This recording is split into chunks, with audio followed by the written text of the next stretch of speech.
Baruch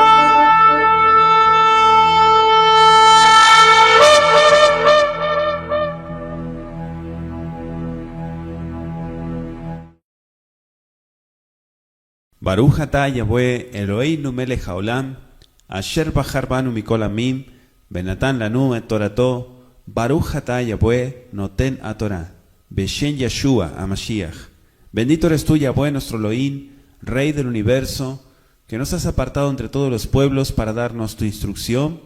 Bendito seas, Yahweh, dador de la Torah, en el nombre de Yeshua, el Mesías, Todá Rabá Leja. Amén y amén. Vamos a abrir, amados Sahim, en nuestro estudio sistemático de Bereshit, el capítulo 9 de Génesis, y vamos a dar lectura para estudiar. Le pido a usted que lleve nota de todo lo que vamos a compartir. Avísenme cuando tienen el capítulo 9 de Génesis, me dicen amén. Dice: y bendijo Elohim a Noach y a sus hijos, y les dijo: fructificad y multiplicaos y llenad la tierra, y el temor y el pavor de vosotros estarán sobre todo animal de la tierra, y sobre toda ave de los cielos, en todo lo que se mueva sobre la tierra, y en todos los peces del mar. En vuestra mano son entregados. Todo lo que se mueve y vive os será para mantenimiento, así como las legumbres y plantas verdes, os lo he dado todo. Pero carne con su vida, que es su sangre, no comeréis, porque ciertamente demandaré la sangre de vuestras vidas, de mano de todo animal la demandaré, y de mano del hombre, de mano del varón, su hermano, demandaré la vida del hombre. El que derramare sangre del hombre, por el hombre su sangre será derramada, porque a imagen de Elohim es hecho el hombre. Mas vosotros fructificad y multiplicaos, procread abundantemente en la tierra y multiplicaos en ella. Y habló Elohim a Noach y a sus hijos con él, diciendo: he aquí que yo establezco mi pacto con vosotros y con vuestra simiente después de vosotros, y con toda alma viviente que está con vosotros, de aves, de animales y de toda bestia de la tierra que está con vosotros, desde todos los que salieron del arca hasta todo animal de la tierra. Y estableceré mi pacto con vosotros, y no será exterminada ya más toda carne con aguas de diluvio, ni habrá más diluvio para destruir la tierra. Y dijo Elohim: esta es la señal del pacto que yo establezco con vosotros y con todo ser viviente que está con vosotros, por perpetuas generaciones. Mi arco pondré en las nubes, el cual será por señal del pacto entre mí y la tierra. Y será que cuando haré venir nubes sobre la tierra, se dejará ver entonces mi arco en las nubes. Y me acordaré de mi pacto que hay entre mí y vosotros y todo ser viviente de toda carne, y no serán más las aguas por diluvio para destruir toda carne. Y estará el arco en las nubes, y lo veré, y me acordaré del pacto eterno entre Elohim y todo ser viviente de toda carne que hay sobre la tierra. Y dijo Elohim a Noach: esta es la señal del pacto que he establecido entre mí y toda carne que está sobre la tierra. Y los hijos de Noach que salieron del arca fueron Shem, Ham y Yafet. Y Ham es el padre de Kenaán. Estos tres son los hijos de Noach, y de ellos fue llena toda la tierra. Y comenzó Noach a labrar la tierra y plantó una viña, y bebió del vino y se embriagó, y estaba descubierto en medio de su tienda. Y Ham, padre de Kenaán, vio la desnudez de su padre y lo dijo a sus dos hermanos que estaban fuera. Entonces Shem y Yafet tomaron la ropa y la pusieron sobre sus propios hombros, y andando hacia atrás, cubrieron la desnudez de su padre, teniendo vueltos sus rostros, y así no vieron la desnudez de su padre. Y despertó Noach de su vino, y supo lo que había hecho con él su hijo, el más joven. Y dijo: maldito sea Kenaán, siervo de siervos será a sus hermanos. Dijo más: bendito sea Yahweh el Elohim de Shem, y sea Kenaán su siervo.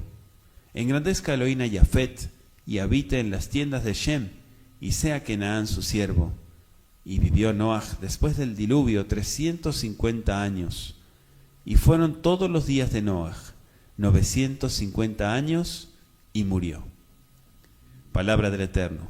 Este es el capítulo 9 en nuestro estudio sistemático de Bereshit, donde vemos la bendición del Todopoderoso a Noaj. Elohim bendice a Noaj y vemos que empiezan las prohibiciones y ciertos preceptos. Es decir, se prohíbe el derramamiento de sangre, se prohíbe el homicidio. Pero vemos también el pacto de Elohim con Noaj, simbolizado por el arco. Ahora Noaj vuelve a poblar la tierra a través de su descendencia y registra la escritura que se planta una viña al punto de ponerse en estado de ebriedad. Y vemos burla de parte del hijo.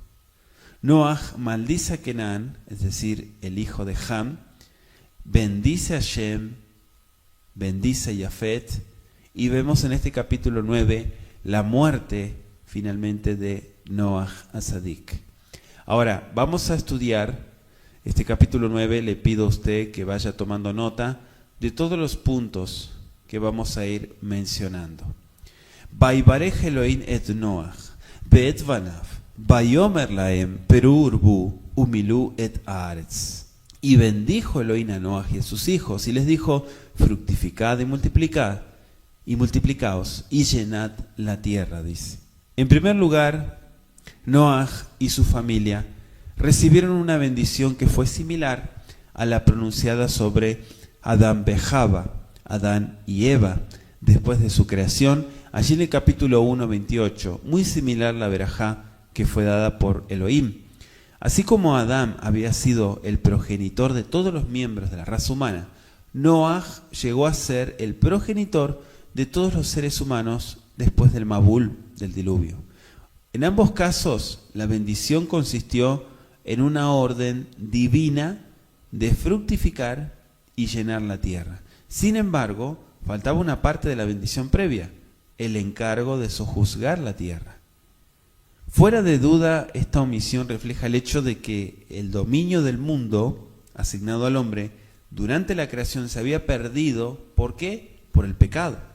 O sea, el pecado había alterado la relación que originalmente existió entre el hombre y los animales. Y estos, por lo menos hasta cierto límite, quedaban fuera del control del hombre. Es por eso que dice el versículo 2: y el temor y el pavor de vosotros estarán sobre todo animal de la tierra, y sobre toda ave de los cielos, en todo lo que se mueva sobre la tierra, y en todos los peces del mar. En vuestra mano son entregados, dice el pasuk.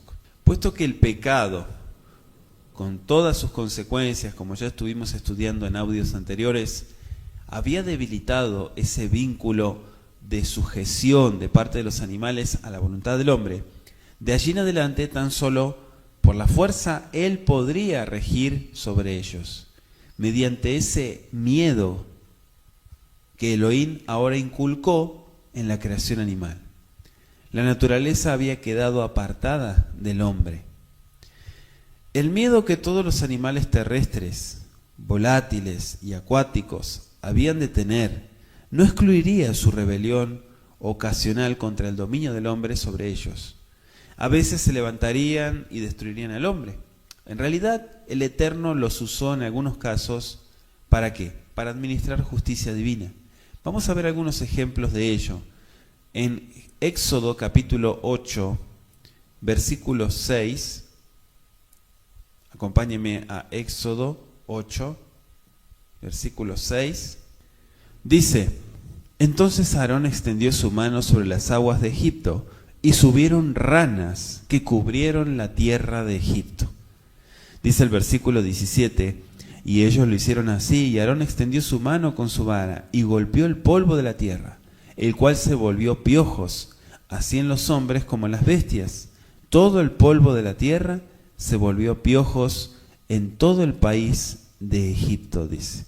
Dice el verso 24, y Yahweh lo hizo así, y vino toda clase de moscas molestísimas sobre la casa de Faraón, sobre las casas de sus siervos y sobre todo el país de Egipto, y la tierra fue corrompida a causa de ellas, dice. Hay otro ejemplo en Segundo de Reyes 2:24, que me gustaría leerlo. Segundo de Reyes, capítulo 2, versículo 24. Dice, y mirando él atrás los vio y los maldijo en el nombre de Yahweh, y salieron 2 osas del monte y despedazaron de ellos a 42 muchachos. Vemos acá que también por orden del Eterno, los animales también son usados como juicio, ¿sí? Como juicio. Sin embargo, la condición normal de las criaturas inferiores sería distinto temor hacia el hombre. Es por eso que vemos que ciertos animales tienen temor. ¿Por qué? Por su condición inferior. Lo que haría que más bien lo rehuyeran y no que buscaran su compañía. O sea, es un hecho que los animales se retiran siempre que avanza la civilización humana. Aún las fieras, a menos que se las provoque, generalmente rehuyen al hombre antes que atacarlo. Y esto es una de las señales. Es por eso que dicen, vuestras manos son entregados. Por eso vemos que este pronunciamiento del Todopoderoso ha encontrado su cumplimiento en la domesticación de ciertos animales cuya ayuda necesita el hombre. Dice el versículo 3, Kol remes asher ujai lachem y eleochla, que yerek esef natati lachem et kol. Todo lo que se mueve y vive os será para mantenimiento, así como las legumbres y plantas verdes, os la he dado todo, dice el Pasuk. No significaba que el hombre por primera vez hubiera comenzado a comer carne de animales, sino tan solo que Elohim por primera vez lo autorizaba, o mejor, le permitía hacer lo que el diluvio había convertido en una necesidad. En un principio, no fue puesta como la voluntad del Creador que se comieran este tipo de criaturas. Él le había dado al hombre, en Bereshit 1:29, plantas para comer. Ahora, con la destrucción de toda vida vegetal durante el Mabul, durante el diluvio, y obviamente con el agotamiento de las reservas de alimentos que fueron llevados en el arca, en la Tebá, surgió la emergencia a la que el Eterno hizo frente, dando permiso para comer carne de animales. Además, al comer carne, acortaría las vidas pecaminosas de los hombres. Obviamente la frase todo lo que se mueva sobre la tierra está excluyendo claramente el comer cadáveres de animales que habían muerto o habían sido muertos por otras bestias. Lo que más tarde también se especificó en la Torá, en Shemot, capítulo 22, versículo 31, y vamos a leerlo, Éxodo 22, versículo 31. Dice así, y habéis de serme varones santos, y no comeréis carne arrebatada de las fieras en el campo, a los perros la echaréis, dice. También está específico en Levítico 22 también, el capítulo 22, versículo 8 dice, mortecino ni despedazado por fiera no comerá, contaminándose en ello, yo Yahweh. Entonces ahí vemos que más tarde se especifica en cuanto a esta prohibición. El hecho de que aquí no hable de ningún tipo de distinción entre animales limpios e inmundos, no quiere decir que era desconocido por Noaj. Noaj sabía cuál es el animal kasher y cuál es el animal taref. Es decir, que Noaj conocía esa distinción y eso resulta más que claro. ¿Por qué? Porque cuando vimos que entraban los animales, allí en el capítulo 7:2, tenían que ser limpios y habían parejas de inmundos. Ahora, en el capítulo 8:20, solamente él ofreció animales limpios. ¿Cómo qué? Como olá, como holocausto. La distinción debe haber sido tan perfectamente conocida por los primeros hombres que fue innecesario que el Eterno llamara especialmente la atención de Noaj a ella. Tan solo cuando esta distinción se empezó a extraviar. ¿Por qué? Porque el hombre, siglos más tarde, comenzó a alejarse más del Creador. entonces nuevamente se promulgaron escritas, especificaciones directas de lo que son animales limpios y animales inmundos. Y eso está en Levítico 11 y en Deuteronomio 14. Entonces vemos la inmutabilidad del carácter de Elohim, como dice Santiago 1:17, que excluye la posibilidad de interpretar este pasaje como un permiso para comer cualquier tipo de animal o para sacrificar cualquier tipo de animal. Lo que eran inmundos para un propósito no podían ser limpios en otro, ¿sí? Entonces, si no se podían sacrificar, mucho menos se pueden comer. Se mencionan las plantas verdes también en nuestro capítulo 9, y esto implica la novedad del permiso de comer carne, ¿no? Además de verduras y frutas que originalmente habían sido ya destinadas como el alimento del hombre. No solo fue por la ausencia temporal de la vida vegetal, como resultado del Mabul, del diluvio, por lo que el Eterno permitió que el hombre complementara su régimen de vegetales, de verduras, con carne, sino también posiblemente porque el Mabul, el diluvio, había cambiado tan completamente la forma externa de la tierra y había disminuido su fertilidad hasta el punto de que en algunas regiones, tales como las del extremo norte, no producirían suficiente alimento vegetal para sostener a la raza humana, y es por eso que se requiere de esta necesidad. El versículo 4 dice: Aj basar benafsho damo lo tochlu, pero carne con su vida, que es su sangre, no comeréis. La prohibición se aplica a comer carne con sangre, o sea, ya fuera de animales vivos, como había sido la costumbre de muchas tribus paganas del pasado, o de animales sacrificados que no hubieran sido desangrados correctamente.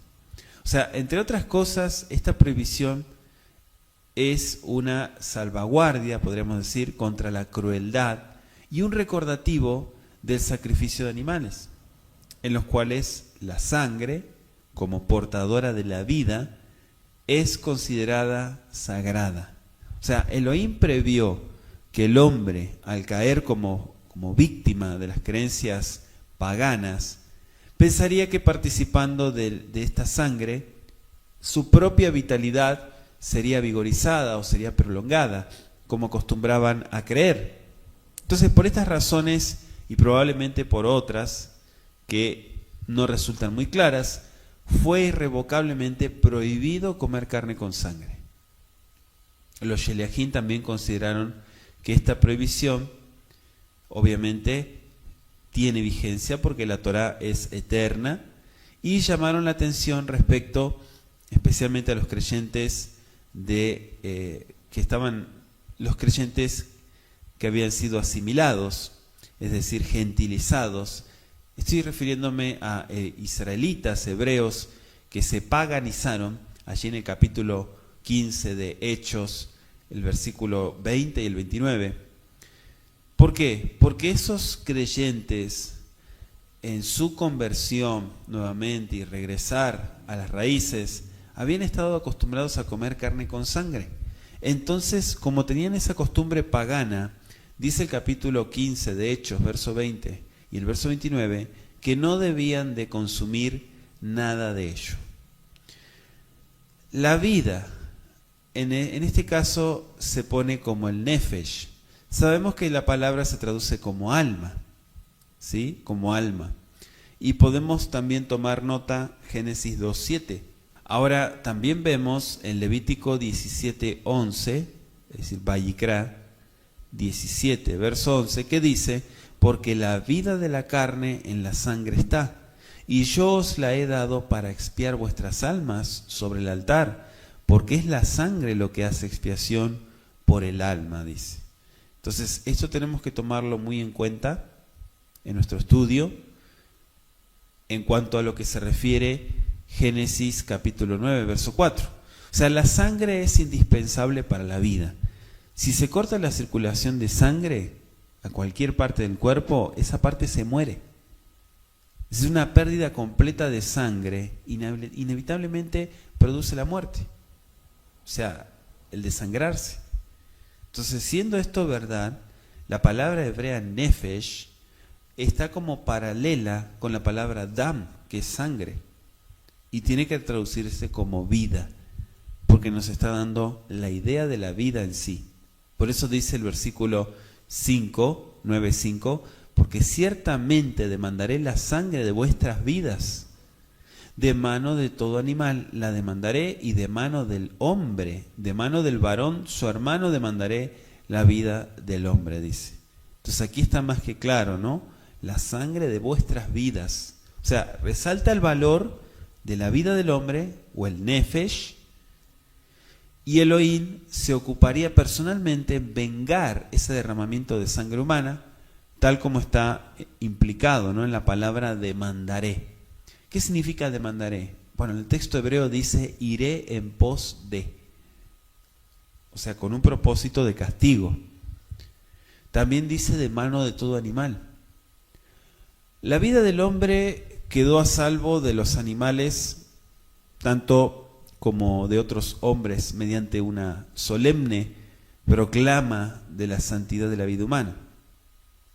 El decreto de que una bestia que matara a un hombre debía ser destruida fue incorporado posteriormente en los códigos y en las leyes de nuestra Sagrada Torá.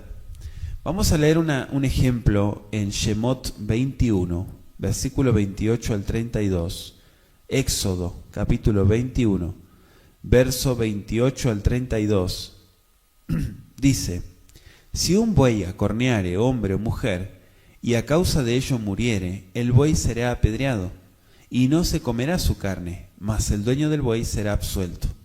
Pero si el buey ya había acorneado en el pasado, y a su dueño se le había amonestado, y no lo había guardado, y matare hombre o mujer, el buey será apedreado, y también su dueño morirá. Si le fuera impuesto rescate, entonces dará por el rescate de su persona cuanto le fuera impuesto. Haya acorneado hijo o haya acorneado hija, conforme a este juicio se hará con él. Dice: si el buey acorneare siervo o sierva, pagará 30 siclos de plata su señor, y el buey será apedreado. Entonces, estas leyes que vemos acá tienen que ver con este principio de Bereshit, de Génesis capítulo 9. O sea, esta orden no fue dada para castigar a la bestia asesina, que no está bajo la ley moral y que por lo tanto no puede pecar, sino más bien la ley se aplica para la seguridad de los hombres. También dice de mano del varón, nuestro versículo de Bereshit. O sea, esta advertencia va directamente contra lo que es el suicidio, contra lo que es el homicidio. El Eterno requiere del hombre que se quita la vida, tanto como el que le quita la vida a su prójimo, que rindan cuenta de sus actos. O sea, el mandamiento de lo tirzaj, no matarás, es tan amplio en sus alcances que prohíbe toda forma de acortar o de quitarle la vida. El hombre no puede dar la vida, por lo tanto no tiene ningún derecho a quitarla, ni mucho menos quitársela. A menos que se le pida que lo haga por una orden divina, obviamente sabiendo que nuestro Elohim es un Elohim de vida, no de muerte, nadie que esté en posesión de sus facultades mentales y morales y que por lo tanto sea responsable de sus actos, puede escapar del castigo de Yahweh Sebaot. Ni aun el hombre que vuelve su mano contra sí mismo. En la resurrección, cada individuo aparecerá delante del tribunal de Mashiach, de nuestro Elohim, para recibir lo que merece. Ejemplo de esto lo tenemos en Romanos capítulo 14, versículo 10, que dice, y vamos a leerlo Ajim, Romanos 14, verso 10, pero tú ¿por qué juzgas a tu hermano? O tú también ¿por qué menosprecias a tu hermano? Porque todos compareceremos ante el tribunal de Mashiach, dice. Y segunda de Corintios, capítulo 5, verso 10, porque es menester que todos nosotros comparezcamos ante el tribunal del Mashiach, para que cada uno reciba según lo que haya hecho mientras estaba en el cuerpo, ya sea bueno o sea malo, dice. Entonces aquí tenemos un ejemplo también a qué se refiere esta porción de demandar. Dice el versículo 6 de Génesis 9, el que derramare sangre de hombre. O sea, el Eterno vengaría, castigaría cada asesinato. Sin embargo, no directamente, como fue en el caso de Caín, sino indirectamente, al colocar en manos del hombre el poder judicial. O sea, la palabra derramare en el hebreo implica un asesinato voluntario y no el quitar accidentalmente la vida. O sea, implica homicidio, para el cual, obviamente, hay otras disposiciones diferentes, ¿no?, de lo que aquí se mencionan. Vamos a ver un ejemplo en Números 35, versículo 11. Números 35, 11 dice: os señalaréis ciudades, ciudades de refugio tendréis, donde huya el homicida que hiriere a alguno de muerte por yerro, dice. ¿A qué se refiere eso? Aquí se está refiriendo a un acto sin intención, es decir, ocasionar una muerte sin intención. Entonces es importante también tomarlo en cuenta en cuanto a las leyes que el Eterno establece. O sea, la orden divina proporciona al gobierno temporal poder judicial y coloca la espada en su mano. Elohim cuidó de erigir una barrera contra la supremacía del mal y así estableció el fundamento para un desarrollo civil ordenado en la humanidad. Es por eso que las leyes, en cuanto a lo civil, todas se apegan a la bendita Torá, o por lo menos la gran mayoría. Nuestro versículo 9 de Génesis 9 dice: yo establezco mi pacto. Para dar a Noaj y a sus hijos una seguridad firme, digamos, de esa prolongación de la raza humana, es que el Eterno establece un pacto con ellos, y no solamente con ellos, sino con sus descendientes, y lo confirma con una señal visible, que es el arco en el cielo. Digamos que el pacto abarcaba a toda la posteridad subsiguiente, y junto con toda la familia humana y con toda la creación animal. O sea, no solamente con el hombre, sino también con los animales. Dice el versículo 10, y con toda alma viviente que está con vosotros, de aves, de animales, y de toda bestia de la tierra que está con vosotros, desde los que se salieron del arca hasta todo animal de la tierra.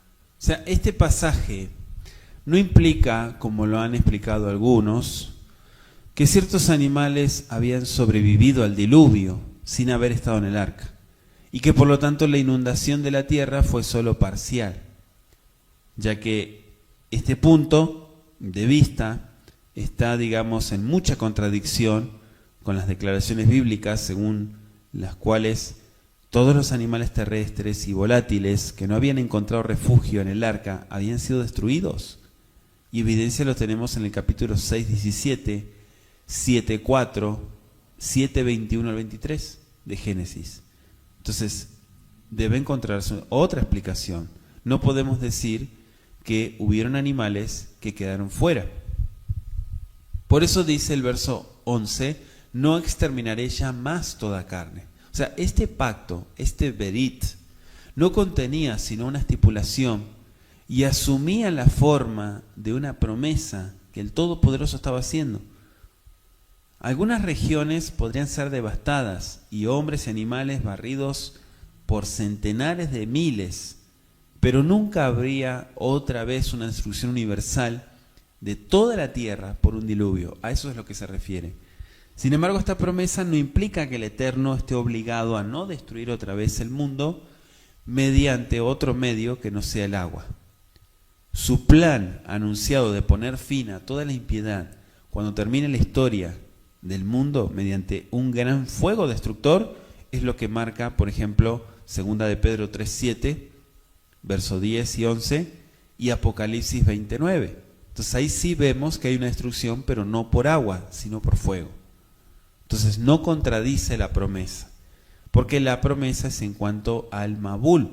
El verso 12 dice, y dijo Elohim, esta es la señal del pacto que yo establezco con vosotros y con todo ser viviente que está con vosotros, por perpetuas generaciones.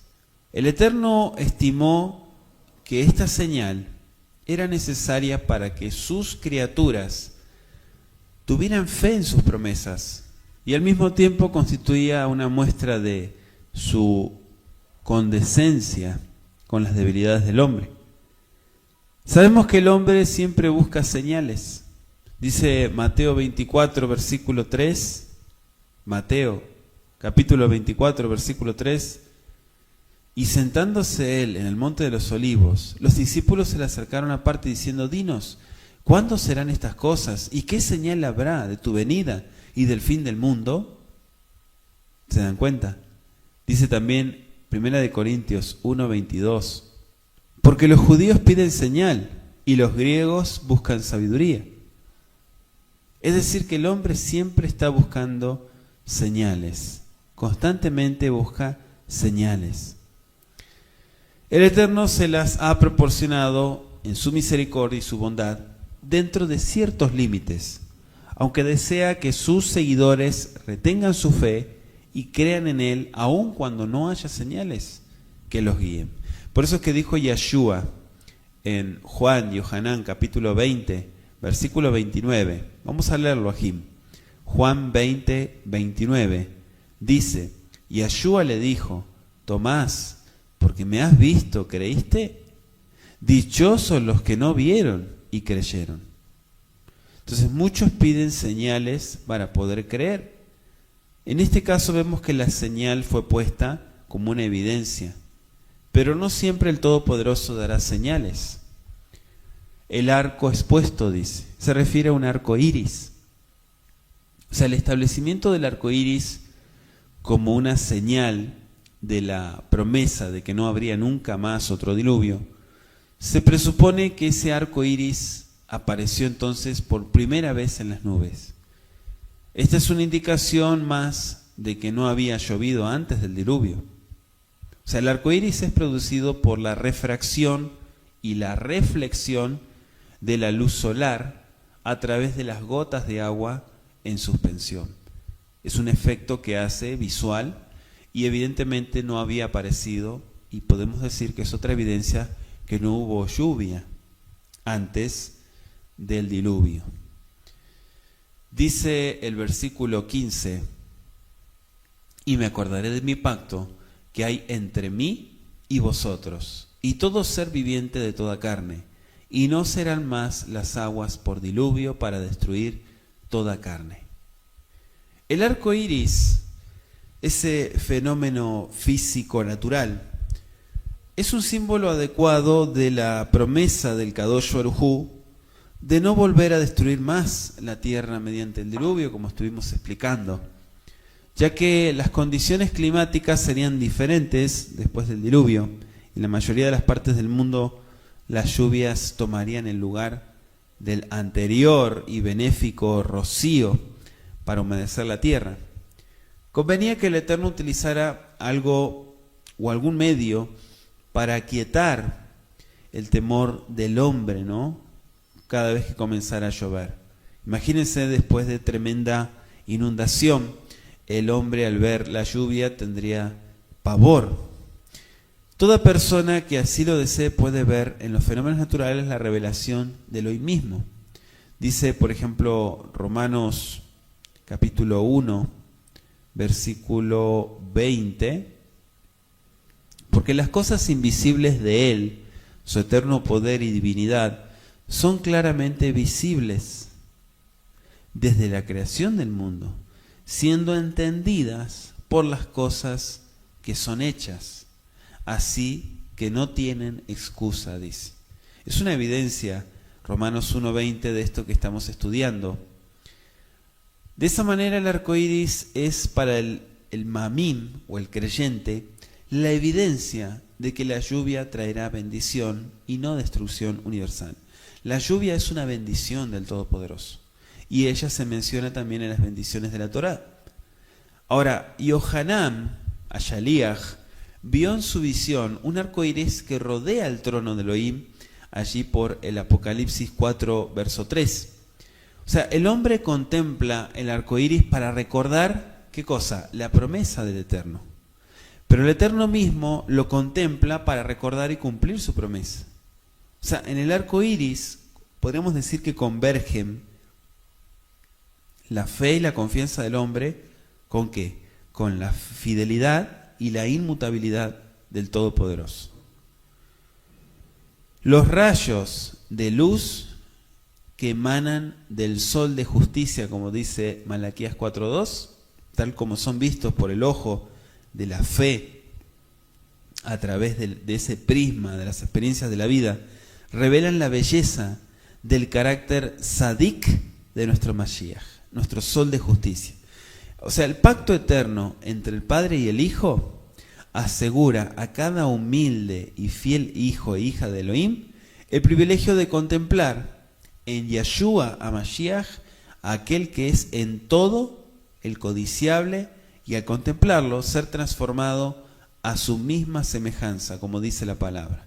Dice Zacarías capítulo 6, versículo 13, Zecharía 6, 13, Él edificará el templo de Yahweh, y Él llevará gloria y se sentará y dominará en su trono, y será sacerdote sobre su trono, y consejo de paz habrá entre ambos.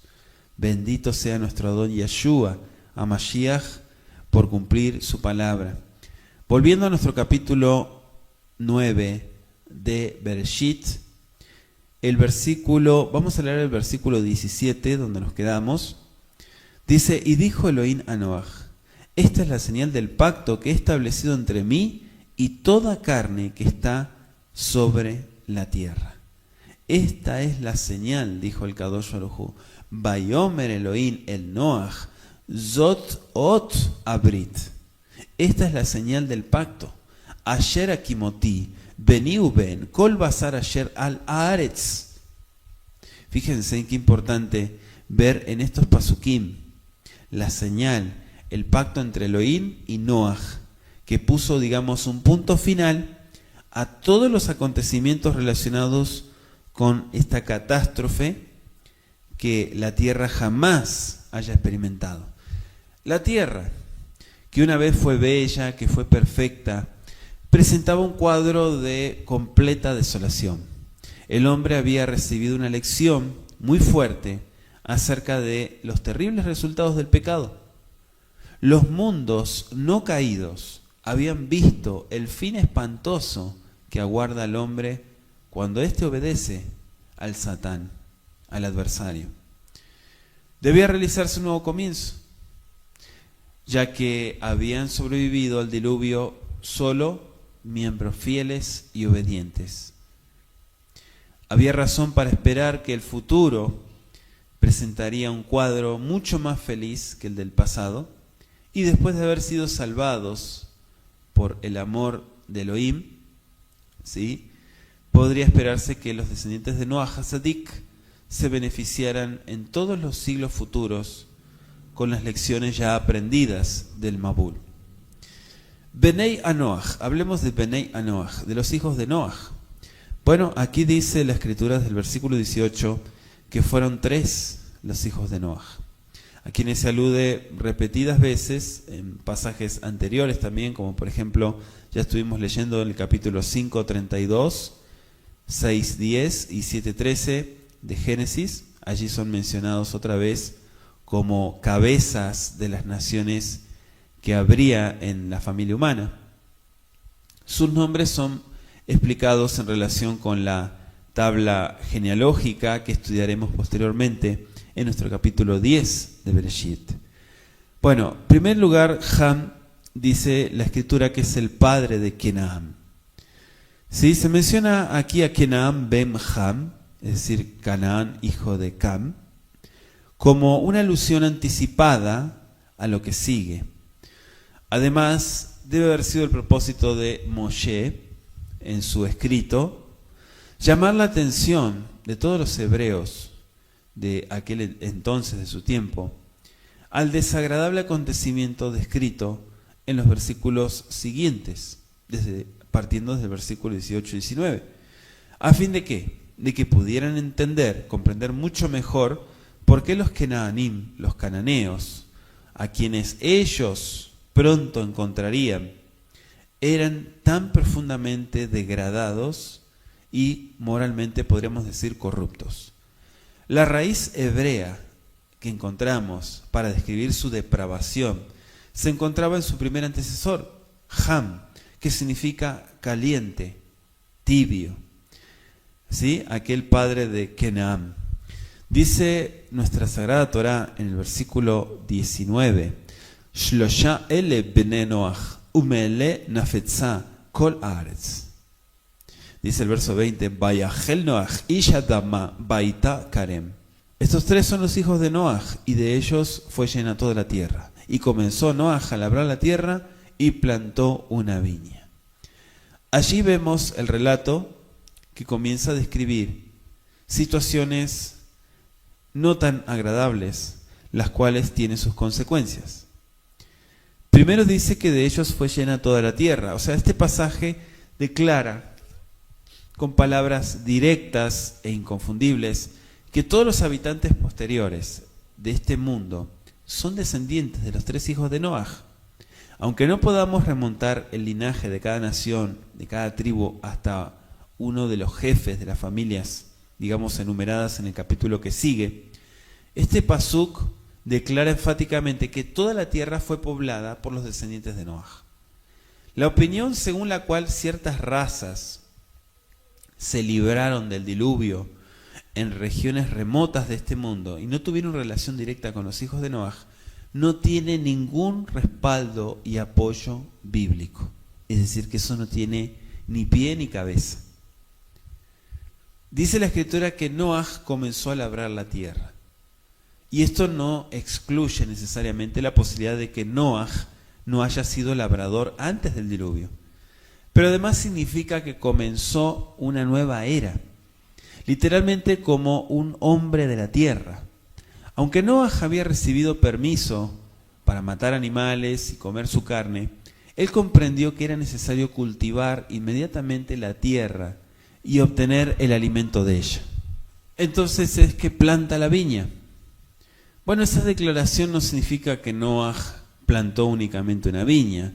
El relato está mostrando las consecuencias por plantar la viña. Se menciona la viña para explicar todo lo que sigue, pero con eso no se excluye la posibilidad de que cultivara el terreno con otros propósitos. En toda esa región, como dijimos del Ararat, donde se detuvo el arca, era conocida en la antigüedad como una de las zonas donde más viñas había. Y muchos historiadores en la antigüedad también testificaron en cuanto a ello.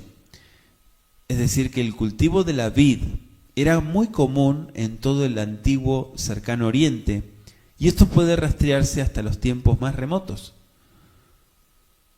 Noaj no hizo nada malo al plantar una viña. La vid es una de las plantas más nobles de la creación de Elohim. Mashiach la usó para ilustrar su relación con la asamblea en Yohanan 15. Y él honró su fruto bebiéndolo, ¿sí?, en el Kiddush de la noche festiva, allí como dice Mateo 26, versos 27 al 29, de Hag HaPesach, el tiempo de Pesach. Ahora, en cada una de las fiestas y los tiempos señalados del Todopoderoso, no solamente le damos gracias al Todopoderoso por lo que extrae de la tierra, el pan, el alimento, el sustento, la parnasá, sino también por el fruto de la vid, que significa ese jugo de uva que es benéfico para el cuerpo humano y que es representado en la simjá del tiempo festivo. La palabra vino es la palabra yain, es decir, el jugo de uva. La mayoría, si no en todos los casos, el contexto de las Escrituras indica una bebida fermentada y por lo tanto embriagante. Dice la Escritura que al tomar Noaj esta bebida se embriagó. Ya que la embriaguez había sido uno de los pecados en la época antediluviana, tenemos que suponer que Noaj estaba familiarizado con los efectos perjudiciales de bebidas alcohólicas. El registro del pecado de Noaj da testimonio de la imparcialidad de las Escrituras, que consiguen las faltas de los grandes hombres tanto como sus virtudes. Podríamos decir que la edad o todas las victorias espirituales previas no son una garantía contra la derrota a la hora de la tentación. ¿Quién hubiera pensado que un hombre que había caminado con Elohim durante mucho tiempo, podríamos decir durante siglos, y que había resistido muchas tentaciones de multitudes, caería solo? Una hora de descuido puede manchar la vida más pura y deshacer mucho del bien que ha sido hecho en el curso de los años. La Escritura no nos prohíbe tomar vino, la Escritura nos prohíbe emborracharnos, y eso sí está prohibido. Es por eso que vemos la consecuencia. ¿Dónde está la consecuencia? En nuestro pasuk que dice que estaba descubierto. Dice Mishlei, capítulo 20, versículo 1, que el vino es escarnecedor y puede engañar a los hombres más sabios si no son vigilantes. O sea, la embriaguez deforma, degrada el templo del Ruach HaKodesh que somos nosotros. Debilita los principios morales y así expone al hombre a incontables males. Pierde el dominio tanto de las facultades físicas como mentales. La intemperancia de Noaj, ¿qué fue lo que trajo? Trajo vergüenza. ¿A quién? A un anciano que era muy respetable. ¿Y a qué lo sometió? Lo sometió a la burla. La burla es un pecado. Y es por eso que vemos las consecuencias. Dice el verso 22 que ve la desnudez de su padre. O sea, el hecho de que Ham es llamado otra vez el padre de Kenaam parece implicar por Moshe que tanto el padre como el hijo tenían inclinaciones profanas, similares que se manifestaron no solo en el incidente que aquí se describe, sino posteriormente en las prácticas paganas de toda una nación. Además, muestra que esto sucedió algún tiempo después del diluvio, cuando Kenaam, el cuarto hijo de Ham, como dice Génesis 10:16, ya había nacido. El pecado de Ham fue una transgresión intencional. Puede ser que hubiera visto accidentalmente la condición de su padre, pero en vez de llenarse de dolor por la necedad de su padre, él se regocijó en lo que estaba viendo, se deleitó y se burló. Y es por ello que vemos las consecuencias que vienen más tarde. Dice el versículo 23, Shem y Jav, Shem y Yafet tomaron la ropa. Los dos hermanos mayores de Ham no participaron de sus sentimientos pervertidos, no participaron de su escarnio, de su burla. Adán también había tenido dos hijos bien disciplinados, Abel y Shet, y un hijo pervertido. ¿Quién? Caín. Aunque todos habían recibido el mismo amor paternal, digamos la misma educación, el pecado se manifestó mucho más marcadamente en uno que en los otros. Ahora irrumpió el mismo espíritu de depravación en uno de los hijos de Noaj. Mientras los hijos mayores, criados en el mismo hogar y bajo las mismas condiciones que Ham, mostraron una diferencia, una decencia, mostraron atzne alechet. ¿Qué es atzne alechet? Es dominio propio. Así como las malas tendencias de aquel criminal Caín se perpetuaron en sus descendientes, la naturaleza degradada de Ham se reveló después en su descendencia.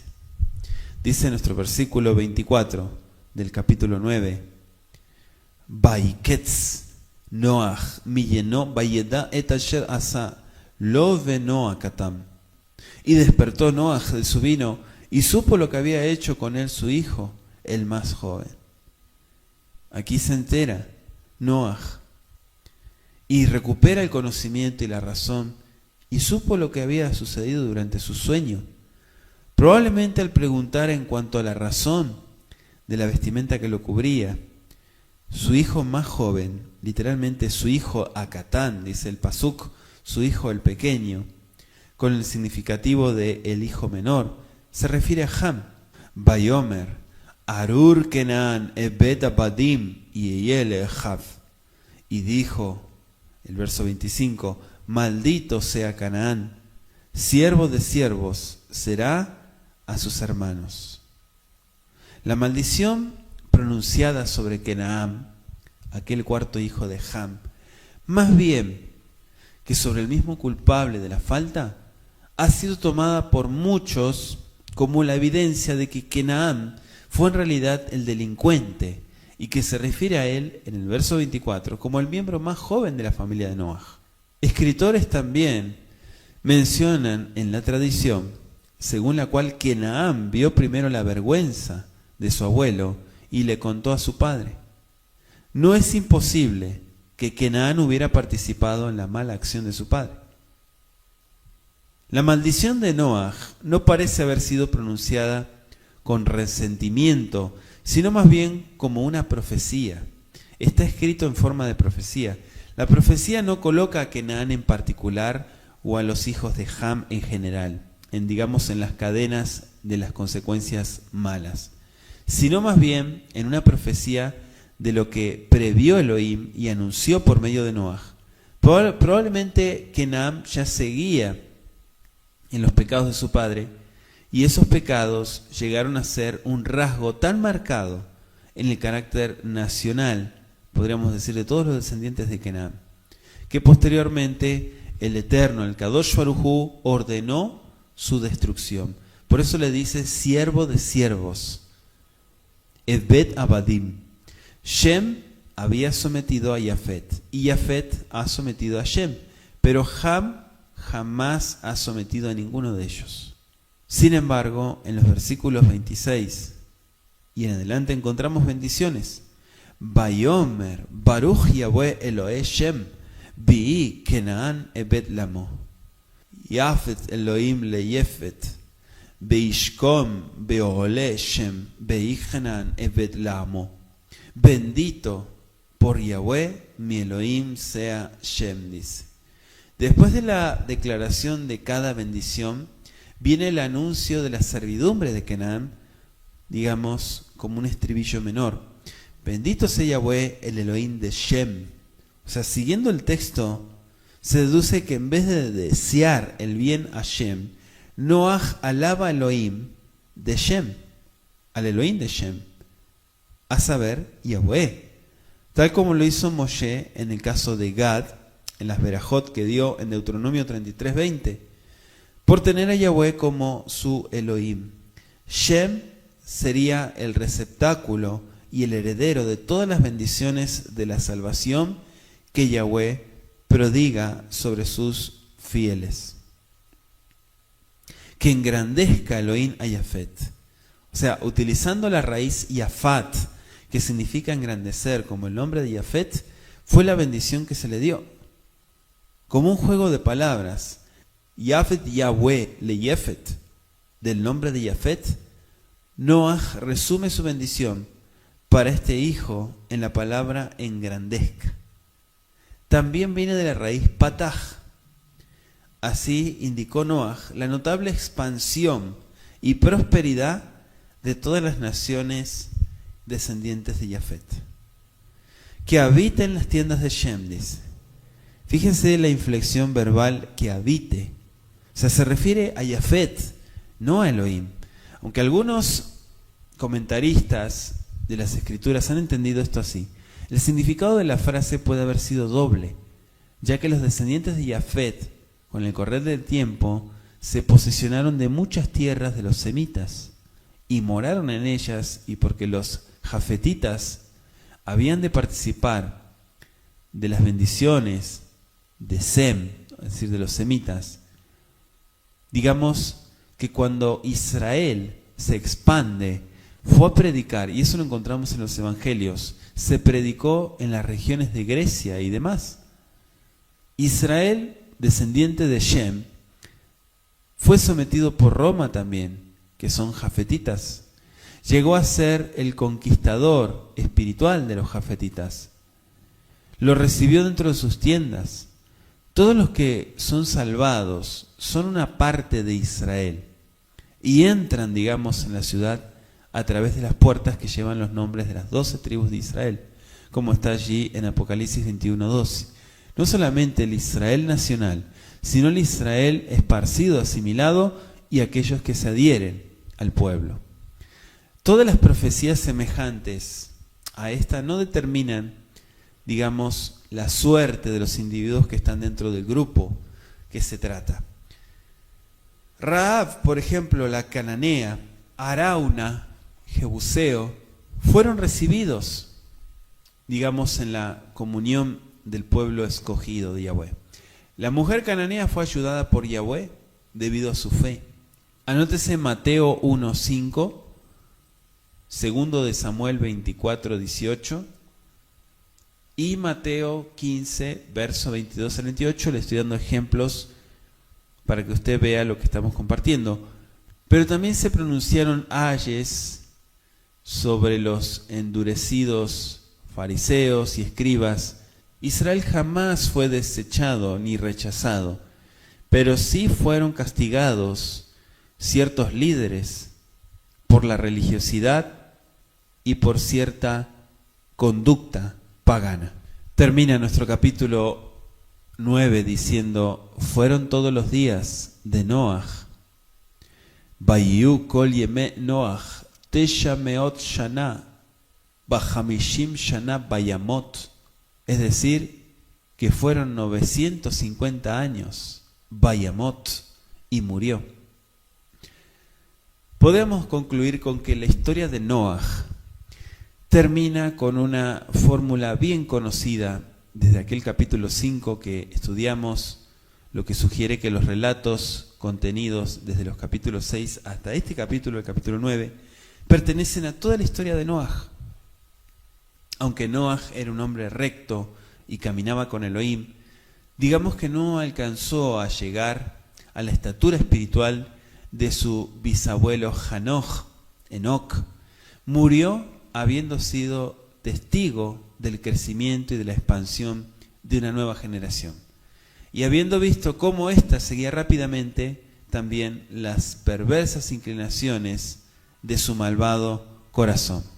Hasta aquí llegamos con nuestro capítulo 9, animándoles a todos nuestros amados ajín que sigan apegándose al estudio de la Torá y que sigamos aprendiendo más de estas palabras de vida. Abba Kadosh, bendito sea tu nombre, te agradezco por el estudio de tu Torá.